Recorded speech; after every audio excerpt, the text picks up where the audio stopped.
You're listening to the Infinite Banking Mastery Podcast. Did you know that you could build a tax-free pool of wealth that's liquid and accessible all your life while building your retirement nest egg? Gain full control of your financial future and stop relying on the government and banks. The wealthy have already discovered this wealth-building secret. Now it's your turn to get financially secure without following the conventional wisdom that keeps you in debt to banks. Now here's your host, Valerie LaRocque. Hello, and welcome back to the Infinite Banking Mastery Podcast.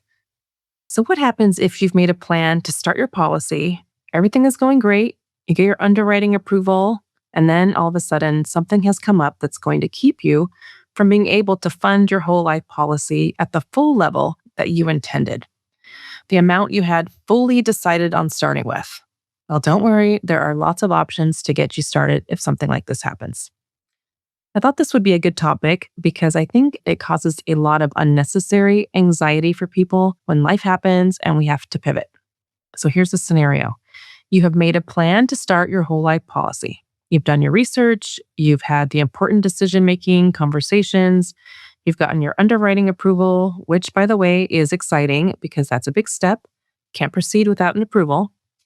And you had a premium amount in mind, an amount you felt really good about. And then life happened. Something came up. And now you're looking at that premium and thinking, I don't think I can do this right now. Not at that level. Maybe it's an unexpected expense. Maybe your income shifted. Maybe you just got a little bit scared. And what I want to point out is you have options, more options than you probably realize.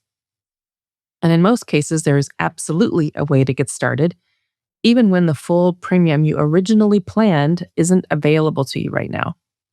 Before I get into the specific options, I want to mention something that I see happen sometimes, and it breaks my heart a little bit every time. Someone goes through the whole process, they learn about infinite banking, they do all the research, get super excited, they go through underwriting, which isn't always a walk in the park, they get approved, and then something shifts in their financial picture. And instead of pivoting and finding a workable solution, they will pause or wait.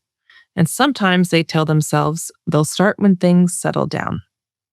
And then a year goes by, and then 2 years go by. And then they find themselves wishing they had just started at a lower amount because now they've lost a year or two of compounding growth that they can never get back. So just don't let the perfect funding amount get in the way of actually getting started. A policy funded at a lower level than you originally planned is so much more powerful than a policy that never gets started. Or a policy that was delayed for 5 years because the stars never aligned. Because the most important ingredient in this whole strategy isn't the premium amount, it's time. And every day you wait is a day of growth that you cannot recapture. Okay, with that said, let's talk about what your actual options are, because there are quite a few. To make sense of the options I'm about to walk you through, it helps to have a quick understanding of how a premium for infinite banking policy is structured, because it's not just one number, it's really two parts working together. The first part is your base premium. This is the foundational part of your policy. I know I've talked about this a lot. It's what keeps your policy in force and active. It's the non-negotiable piece in the sense that if you're going to have a policy, this is the part that has to be paid. The second part is your paid-up additions, or PUAs. This is the piece that's really doing the heavy lifting when it comes to cash value growth in an infinite banking design. When a policy is designed well for this concept, the paid-up additions are structured to maximize cash value growth while keeping the policy efficient and income tax-free. This is the part of your premium that turbocharges the strategy. Now, the reason I explain both pieces is because the options you have when you can't fund the full premium often involve adjusting how and when you fund those two parts, rather than just cutting everything in half. And that distinction matters. So let's go through the options one by one. Option 1, start with monthly premiums for both the base and paid-up additions. If you had originally planned to fund your policy annually, meaning you were going to send in one payment per year for the full amount, one of the simplest pivots is to switch that to a monthly payment. Your premium amount stays the same overall, but instead of coming up with the full annual amount right now, you're breaking it into 12 smaller payments. Now, I will say that there is a slight small discount for paying annually. And so if you do switch to monthly, that would change a little bit, but it's really a very minimal discount, at least with the companies that I work with. So for some people, this is all it takes to make the premium feel manageable again. The total you're putting in over the course of the year is the same, you're just spreading it out. Option 2, fund the base premium monthly and the paid-up additions annually. This is an option I use with clients fairly often. You pay your base premium on a monthly basis, which keeps the policy active and enforced throughout the year. And then you fund the paid-up additions when you have the funds available. Something important to understand about this setup is when your paid-up additions are in annual mode, you have the flexibility to send funds toward them in any amount at any time throughout the year. You don't have to send the full payment at once. If money comes in mid-year and you want to apply it towards your paid-up additions, you can. And whatever amount you've accumulated in paid-up additions becomes basically fully available as cash value as soon as those funds are paid in. Now, this differs with different companies. With some companies, you will have a fee on the paid-up additions, or you may have a fee on some of the paid-up additions, depending on the ratio between the base and paid-up additions premiums. So this may make a slight difference in how much cash value is available after those paid-up additions have been paid in. Option 3, fund the base premium and the paid-up additions quarterly or semi-annually. Or you can fund the base monthly or annually and the paid-up additions quarterly or semi-annually. Quarterly or semi-annual paid-up additions funding can fit nicely into a budget that has some variability. For example, if you're a business owner or if your income has some seasonal fluctuation, you know that 4 times a year or twice a year, you're going to sit down and send in your paid-up additions payment. Option 4, you can start with an annual base premium and fund the paid-up additions throughout the year.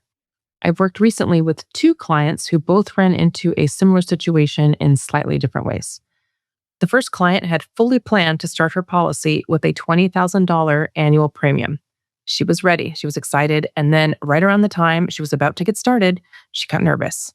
Not because of any specific expense or sudden lack of belief in IBC. She is a real estate agent and was concerned about income in the year ahead. So she called me and said she wanted to drop her premium all the way down to $8,000 a year. And of course, I didn't argue with her or push back. Instead, I said, let's talk through your options. And what we landed on was that she would start with the $8,000 and then take the rest of the year to fund the remaining $12,000 in stages as she felt comfortable. And so that's exactly what she did. Halfway through the year, her confidence had returned and she funded the $12,000 difference without a second thought. She ended up at the full $20,000 for the year, and she felt great about her policy and every single step of that decision because she was in control of the pace. The second client was in a different situation. She had a large, specific, and unexpected expense come up. She had planned to fund her full annual premium right at the start, but with this expense on the horizon, she wasn't sure she wanted to commit all of that cash up front. Now, one thing I shared with her is that if she had funded the full premium, including her paid-up additions in annual mode, that paid-up additions amount would have been accessible to her almost immediately as a policy loan. She could have accessed those funds for the very expense she was concerned about. But she wasn't quite there in terms of her comfort level with taking a policy loan so quickly after starting, and that's okay. So she decided to pay the base premium monthly and take the year to fund the paid-up additions, and that was the right decision for her at that moment, which was just fine. Because at the end of the day, that's what I care about most. I want you to feel great about your decision. I want you to be excited when premium time comes, not anxious. I want you to feel like this is working for you because that is absolutely the goal. Now, I do want to take a few minutes to talk about something that comes up whenever we're adjusting funding amounts, and that's the Modified Endowment Contract, or MEC. I've done a deeper episode on MECs before, so I won't spend too much time here, but I want to give you enough to understand why this matters when you're making funding decisions. As a reminder, a MEC is what happens when you put too much money into a life insurance policy relative to its death benefit within a certain time period. Once a policy becomes a MEC, it loses some of its tax-favored treatment. Specifically, loans and withdrawals can become taxable, and you can face penalties if you access funds before age 59 and a half. And once a policy becomes a MEC, it cannot be undone. Now, the connection to today's topic is that the amount you fund in your first policy year can affect your MEC limits going forward. If you end up funding less than what was originally illustrated in your first year, that lower amount will affect your MEC ceiling and can actually become your new MEC ceiling, meaning that the policy is calibrated around the lower funding level, and if you try to go above that in future years, you run the risk of causing a MEC. I'm not saying this to scare you. I'm saying it because it's important to understand and to talk through with your practitioner before you make any changes. The chief actuary at the primary company I write policies through shared with me that each premium payment resets the MEC test. So this isn't something you set once and never think about again. It's something to stay aware of as you fund and grow your policy over time. Now, the rules around this can vary between companies. I've written policies with 3 of the top mutual companies, and while the basics are generally consistent, the specifics can differ. This is another reason why working with a qualified IBC practitioner matters, someone who knows the particular company and product that you're in and can walk through the implications of any funding change before you make it. And before I close today, I want to leave you with one piece of advice that I give to almost every client I work with, and I think it's one of the most important things. It is to start at the higher end of your budget. I know that sounds counterintuitive when we've just spent this whole episode talking about what to do when you can't fund the full amount, but here's why it matters so much. When it comes to a whole life policy for IBC, you have the flexibility to decrease your premium going forward. If life throws something at you next year, an unexpected expense, an income change, whatever it might be, you can easily reduce the premium. You have options. But you cannot go up. Once your policy is issued, you cannot increase your premium, or I should say you should not increase your premium because some companies will allow you to fund higher than your starting funding amount. So if you're deciding between 2 numbers and you're not sure which way to go, I almost always say to start at the higher end of your budget, fund at the top of your comfort zone because you can always bring it down later if you need to. That's super easy. But you cannot or should not fund higher in the years ahead, and you cannot go back and recapture the growth that you missed. I will say also that each person, policy, and situation is unique, and so I don't want to blanket statement this for everyone, but unless we've worked through specifics for you, I would say this is safe advice to follow. Just keep in mind that you are making a decision today that your future self either gets to benefit from or has to live with. Give your future self the gift of starting as strong as you can. Oh, and one more thing I meant to say is that if you're working with someone and they're telling you that you have all the flexibility in the world, they can go much higher, you can go much lower, most likely they're talking about a universal life policy, and those we feel are just much too dangerous for the infinite banking concept. A true IBC practitioner will guide you towards a whole life contract. So if you are in the situation right now, excited about starting, but battling with what you can afford, and you would like to work together, reach out to me. This is exactly what I help clients navigate every single day. We can look at your specific situation, talk through your options, and find an approach that feels right and works for your life. You can reach me at Valerie@alphaomegawealth.com. I would love to hear from you. And for those of you who are just beginning to explore infinite banking and are wondering whether this is something that could work for your family, same invitation. Let's talk. We can talk about your current financial picture, your goals, your concerns, and we can get more in depth on the infinite banking concept. Just reach out. I hope this episode gave you some clarity and, most importantly, some peace of mind. Whatever your situation is, there is almost always a path forward, and I'm here to help you find it. I hope you have a wonderful week, and I will talk to you next time on Infinite Banking Mastery.